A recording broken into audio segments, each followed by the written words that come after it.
Good morning, all of you. Today is start of my new course. This is complex analysis. So useful. This is my lecture for BSc student and MSc student. So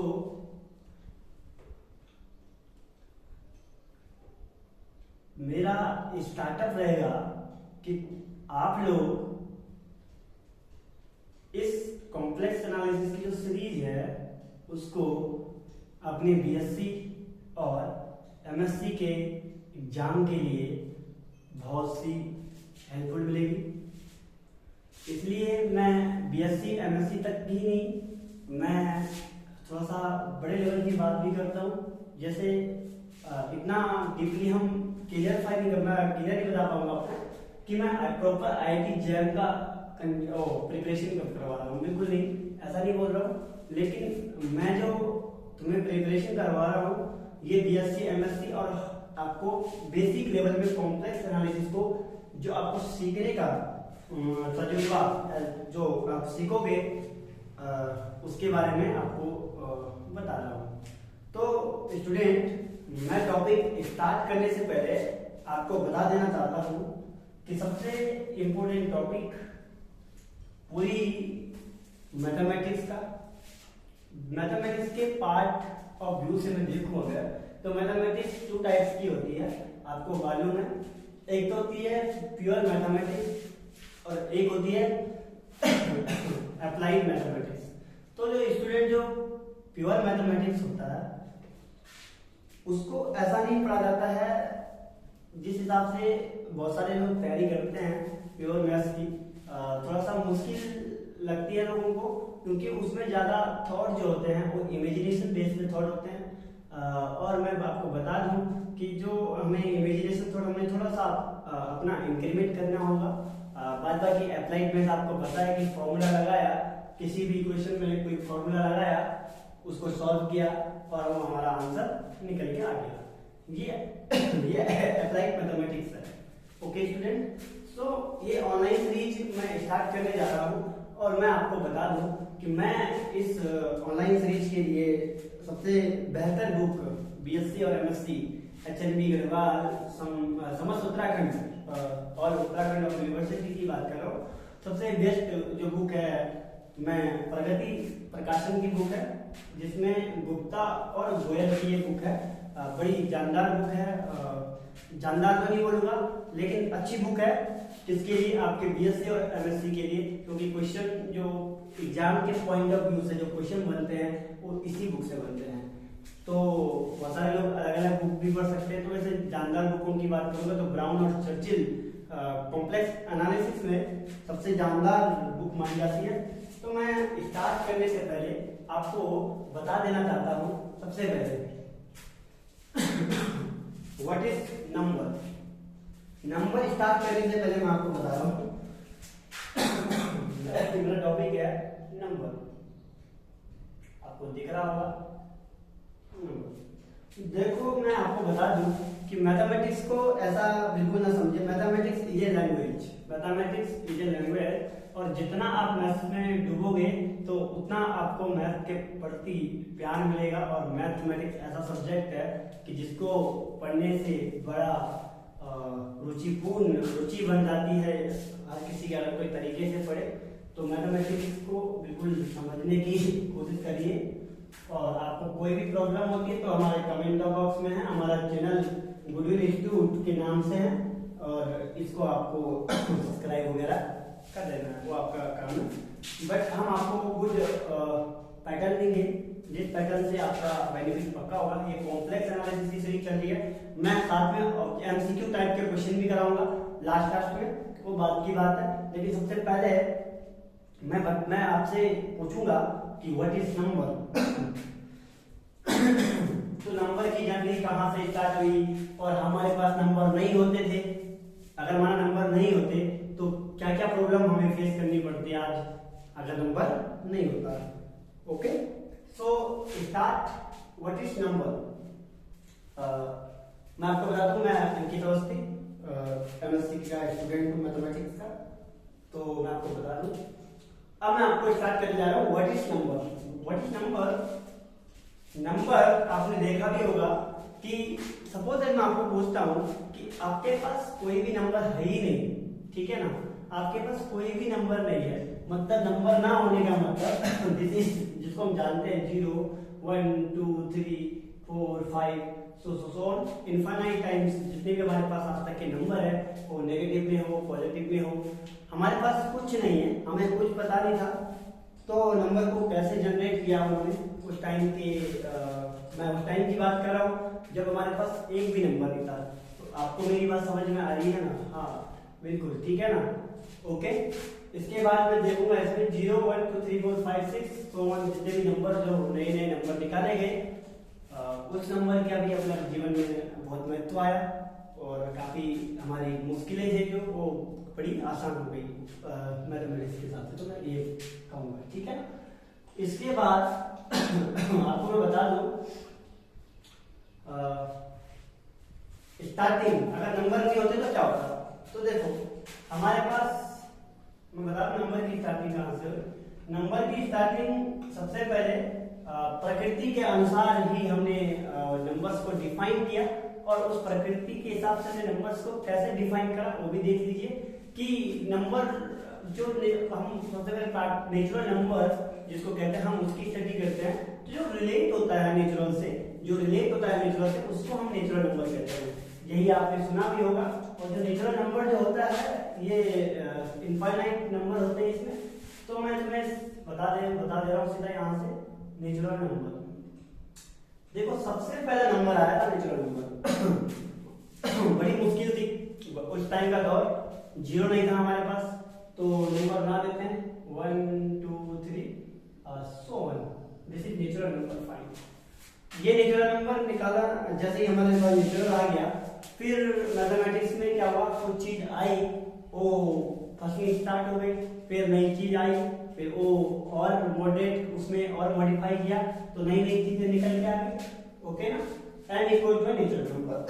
this is important point of exam, समझने की बात बता रहा हूं मैं। अब देखो इसके बाद अगर एक इक्वेशन मैं आपके पास बता दूं, एक इक्वेशन बता दूं, वो इक्वेशन इस तरीके से है x + 5 = 5, x + 5 = 5। देखो x + 5 = 5, जब find the value of x को इधर ले जाओगे तो x = क्या आ जाएगा 0। जब x = 0 आ गया, लेकिन अभी तक तो हमारे पास सिर्फ नेचुरल नंबर ही फाउंड है, नेचुरल नंबर ही ज्ञात है हमें, तो 0 को कहाँ रखे? फिर कहते हैं कि इंडिया ने आजकल के जमाने में इंडिया ने 0 दिया था, बिल्कुल आर्यभट्ट जी जैसे महान मैथमेटिशियन इस देश में थे, तो उन्होंने ये 0 का आविष्कार किया था और ये उनके लिए बड़ी उपलब्धि थी। तो फिर अब बड़े बड़े विद्वानों के सामने एक तर्कपूर्ण बहुत मुश्किल समय आ गया था। ये सारी हिस्ट्री ऑफ मैथमेटिक्स के बारे में बता रहा हूँ तुम्हें। तो बड़ी मुश्किल आ गई थी, तो मुश्किल आते ही क्या हुआ कि अब दुनिया में बड़े बड़े लोग थे, तो उनके दिमाग में थॉट आया कि चलो ठीक है, नेचुरल नंबर तो हमारा मिल गया, हमें जो मिलना था, लेकिन ये 0 को हम कहाँ रखें, ये 0 को हम कहाँ रखें? तो इसके लिए फिर बड़े बड़े मैथमेटिशियन आए, फिर एक नया सेट का जनरेट कर दिया। ये सारे इनफाइनाइट सेट होते हैं, आपने देखा भी होगा। तो वो जो नया सेट था उसको हम होल नंबर कहते हैं, included by 0, is called all natural number के साथ इंक्लूड कर दो 0 को, तो ये बन जाता है तुम्हारा होल नंबर। ओके स्टूडेंट, तो मैथमेटिक्स में क्या हुआ, एक इक्वेशन को सॉल्व किया तो तब तक दूसरी इक्वेशन में आ गई। दूसरी इक्वेशन इस तरीके से आई थी कि x + 5 = 4, so x = this is -1, but -1 it is not belongs to ना whole number और ना नेचुरल नंबर। तो फिर इसमें भी कुछ डिस्कशन चला, तो इन्होंने इसके लिए भी एक क्लासिफाई कर दिया, बिल्कुल अलग प्रकार का नंबर क्लासिफाई कर दिया। वो नंबर का नाम लिख दिया क्या, this is integers, this is integers. ये जड़ से दिखाते हैं क्योंकि ये जहरान शब्द का मतलब काउंटिंग होता है, जहरान एनसीईआरटी ने इसकी पूरी व्याख्या की है, क्लास 11 का जब सेट सीरीज करते हैं उसमें पूरी व्याख्या है, ठीक है ना। तो z इक्वल टू इसने स्टार्ट किया, तो z इक्वल टू इसे नंबर रख दिया -3 -2 -1 and 0 1 2 3। Okay student, so it is choice I हमारे पास, मैथमेटिक्स के पास चॉइस थी कि तो उन्होंने क्या करना है कि जो नेगेटिव नंबर है उनको क्लासिफाई कर दिया, बिल्कुल डिफरेंट वे से क्लासिफाई किया, बिल्कुल अलग नया सेट फाउंडेशन हुआ। तो इन सारे सेट को ही तो हम इनफाइनाइट सेट कहते हैं। इनफाइनाइट का मतलब था कि एलिमेंट जो हो जाए उसमें वो काउंटिंग ना हो, तो काउंटेबल ना हो तो हम बोल सकते हैं दिस इज काउंटेबल। का कंसेप्ट बिल्कुल अलग है, वो रियल एनालिसिस का टॉपिक है। तो जब हमारी सीरीज रियल एनालिसिस की स्टार्ट होगी तो मैं आपको काउंटेबल का मतलब ही बताऊंगा। काउंटेबल शब्द बहुत घातक शब्द है, बिल्कुल इसका ऐसा ना समझे कि this is very small word countable, it means counting, जो चीज काउंटिंग हुई वही काउंटेबल होता है, नहीं ऐसा नहीं होता है, उसका भी अपना एक लॉजिक है। तो यहाँ तक तो आपको समझ में आ गया होगा। फिर जब यहाँ तक कर दिया, फिर एक इक्वेशन और हमारे पास टपक पड़ी, वो equation 2x = 7, it means x = 7/2। Okay ना, तो x = 7/2, this is important, this is very interesting equation. और फिर अभी आपको बताऊंगा कि क्या क्या इसमें लॉजिकल चीजें हैं। हाँ, तो इसमें देखते हैं x, अब ऐसी फॉर्म की इक्वेशन हमें चाहिए, इट मींस फ्रैक्शन जिनको कहते हैं इस तरीके की होनी चाहिए। तो उसकी भी कुछ कंडीशन है, बिल्कुल आप इंटरव्यू तक बता सकते हो इस डेफिनेशन को, जो मैं आपको रेशनल नंबर की डेफिनेशन बताऊंगा। सो रेशनल को हम डिनोट करते हैं क्यू से रेशनल को डिनोट करते हैं, हम लिखते हैं x such that x is belongs to p by q, p and q are integer। ये आपने सुना ही होगा। ये मत सोचना कि इतनी ही डेफिनेशन है, साथ में कंडीशन और देते हैं q does not equal to 0, और साथ में एक चीज और लिख देना कि दिस इज सिंपल फॉर्म होनी चाहिए, कट वाली फॉर्म नहीं होनी चाहिए, सिंपल फॉर्म भी साथ में होना चाहिए। ये सारी रेशनल नंबर की डेफिनेशन है। अब आप इस डेफिनेशन को कहीं भी बोल दीजिए, किसी भी इंटरव्यू में बोल दीजिए, ये बिल्कुल करेक्ट है, इसमें कोई भी डाउट नहीं है। उससे हमारे बहुत क्वेश्चन कंफ्यूजन रहता था रेशनल में। जैसे मैं आपको बता दूं, जैसे ये 3π/2π है, this is rational number, it is not rational number. बहुत सारे लोग इसको काटेंगे, ऐसे पाई काट देंगे तो 3 से 3 काट देंगे 1 आ जाएगा ऐसा बिल्कुल नहीं होता है, ये ऐसा नहीं करना चाहिए। जैसे सिंपल फॉर्म पहले से ही हो जाए सिंपल, उसको काटने की आवश्यकता ना पड़े। और साथ है q does not equal to 0, जिसका डिनोमिनेटर जो है वो 0 बिल्कुल नहीं होना चाहिए। पर क्यों नहीं होना चाहिए 0? आपने कभी गौर नहीं किया, बहुत सारे लोग बोलते हैं कि किसी के डिनोमिनेटर में कुछ चीज आ जाती तो वो 0 के बराबर हो जाती है। ये बिल्कुल गलत बात है, क्योंकि आप इसका प्रूफ देख लीजिए, ये 0 के बराबर हो रहा है कि नहीं हो रहा है। देखिए मैं 1 के नीचे अगर मैं 0 लगा देता हूँ तो यहाँ में बहुत सारे बोलते हैं 0 जो होता है वो इनफाइनाइट के इक्वल होता है। तो इसको प्रूव करके दिखाओ, इनफाइनाइट मल्टीप्लाई बाय 0। ये ऐसा ये इंडिटरमिनेट फॉर्म आपने क्लास बीएससी में पढ़ा होगा, तो फिर इस तरीके से इंडिटरमिनेट बन जाती है। ये नहीं होता है, बल्कि जो 1/0 है वो अप्रोच करता है इनफाइनाइट की ओर। एक ना एक पॉइंट जरूर आएगा, किसी नंबर लाइन का एक ना एक पॉइंट जरूर आएगा, जिस पॉइंट पर वो आगे जाके क्या बन जाएगा, इनफाइनाइट बन जाएगा। तो ये इस बात को कहते हैं, पता नहीं कैसे कैसे लोग बता देते हैं, इसको आप बिल्कुल ना समझे कि 1/0 इक्वल होता है इनफाइनाइट का, ऐसा नहीं होता है। हाँ, किसी के न्यूमरेटर में यदि 0 आ गया, न्यूमरेटर में 0 आ गया तो वो 0 हो जाता है, सही बात है, बिल्कुल सही बात है। इस 3 को इधर लेके चले जाओ तो 0 × 3 करोगे तो 0 = 0, तो बिल्कुल प्रूव हो गया, ये बात सही है। 0 = 0 हो सकता है तो हो सकता है, तो ये सही हो गया कंडीशन। तो सही हो गया, तो किसी के न्यूमरेटर में यदि 0 आ गया तो हम उस पूरी फ्रैक्शन के वैल्यू 0 मान सकते हैं। ओके स्टूडेंट, तो ये तो नंबर थ्योरी की बात चल रही थी। तो फिर हमने क्यू पहुंच गए, फिर कुछ नंबर रेशनल में आए, कुछ इस तरीके के नंबर कहीं मिले नहीं हमें। जैसे देखो x² = 5, it's like that x = √5। तो प्लस माइनस भी होता है इसमें, प्लस माइनस रूट ऑफ 5। तो देखा, ये भी देखा, इस तरीके की क्वेश्चन मिली। तो फिर मैथमेटिक्स जानकार जो विद्वान थे उस टाइम मैथमेटिक्स के, तो उन्होंने भी अपना थॉट लगाया तो क्या मिला उनको, मिला Q complement. Q complement it means जो रेशनल नहीं होंगे वो सारे इरेशनल होंगे। क्यू कॉम्प्लीमेंट का मतलब वही है, क्यू कॉम्प्लीमेंट मिला और क्यू कॉम्प्लीमेंट में सारे हमारे रेशनल नंबर आ गए। ठीक है स्टूडेंट, फिर यहाँ तक भी बात क्लियर होगी। तो अब इन्होंने कहा कि रेशनल और इरेशनल को तो हम क्लासिफाई अलग कर पा रहे हैं, क्यों ना हम इसको एक सारा नंबर बता दे, उस नया सेट का नाम जो बिल्कुल सबसे बड़ी चीज मानी जाती है मैथमेटिक्स, प्योर मैथ्स के अंदर, बड़ा नंबर है रियल नंबर। ठीक है स्टूडेंट, रियल नंबर।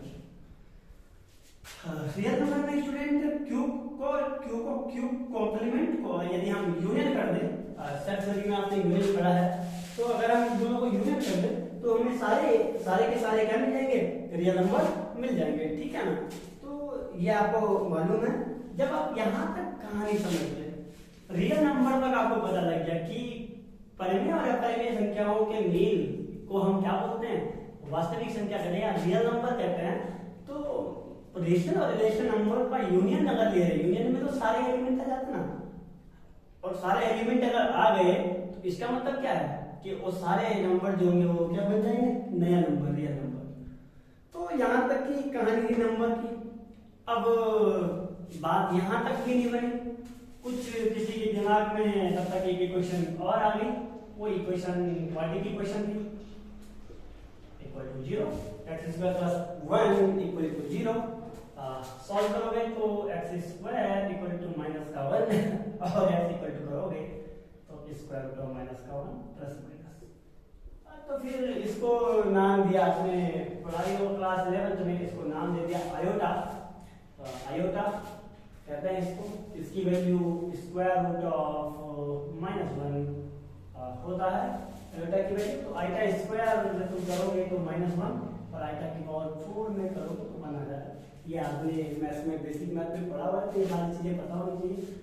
तो फिर नया नंबर आ गया, उस नया नंबर का नाम मैं कॉम्प्लेक्स नंबर बोलता हूँ, जिसको डिनोट करते हैं जेड से भी दिखाते हैं कभी-कभी। जो फॉर्म होता है a प्लस आयोटा b के, वेयर a एंड b, और a एंड b क्या होना चाहिए, क्या होना चाहिए भाई, a और b क्या होने चाहिए, रियल होने चाहिए। ठीक है ना, रियल होने चाहिए। ये कहानी है इसकी। तो इसमें जिसमें आयता वाला पार्ट होता है b, ये pure imaginary part. Pure imaginary कैसे बोलते हैं, इसे देखो, a प्लस आयोटा भी है ना, यदि a 0 हो गया, रियल पार्ट इसका 0 हो गया, तो ये पूरा बन गया प्योर इमेजिनरी पार्ट। और यदि ये इमेजिनरी पार्ट 0 हो गया तो प्योर रियल पार्ट। समझ में आई आपको? तो ये कहानी थी नंबर थ्योरी की। तो नंबर्स ऐसे कुछ डिवाइड हुए थे बिल्कुल। अब मैं आपको एक चीज बता देता हूँ, जो हम यहाँ पे इंटीजर्स में पढ़ते हैं, जो 0 की बात कर रहा हूँ, तो 0 पे ना तो पॉजिटिव चार्ज होता है और ना ही नेगेटिव चार्ज होता है, इसलिए 0 जो होता है वो न्यूट्रल होता है, वो किसी के अधीन नहीं आता है। जैसे बहुत सारे बोलते हैं कि इसको पॉजिटिव लेते हैं, इसको नेगेटिव लेते हैं, तो गलत है। ऐसा हम कभी नहीं कर सकते, 0 को कहीं नहीं लेना पड़ेगा। ओके स्टूडेंट, इसके बाद आप देख लीजिए, इसमें कुछ और चीज बताने के लिए होगा, तो देखते हैं। हाँ, तो कल से जो हमारा टॉपिक होगा, मैंने आज इंट्रोडक्शन दिया और बता दिया कि हमारी जो सीरीज स्टार्ट हुई वो कॉम्प्लेक्स एनालिसिस की हुई, और मैं फॉलो करता हूँ बीएससी के लिए गुप्ता एंड गोयल की बुक। तो कल जो हमारा टॉपिक होगा कॉम्प्लेक्स एनालिसिस के बेस का होगा। तो आज के लिए मैं अपने लेक्चर को यहीं पर इन करता हूँ, फिर मिलते हैं नेक्स्ट क्लास में। Okay, thank you very much. Okay.